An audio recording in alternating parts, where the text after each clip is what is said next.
In front of me is OPPO F11 and today I would like to show you how you can change font style.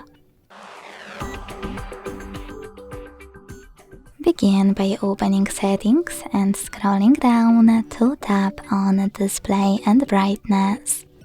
Then you need to scroll again to tap on font section and select any font style you like. I will go with this one. Now you need to buy it or select download for free, wait for it to be ready and hit apply. As you can see, after that, style of my font has changed.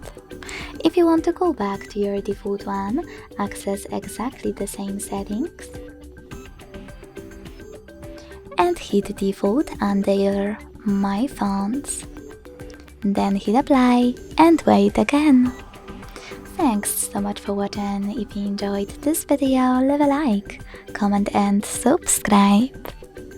Bye!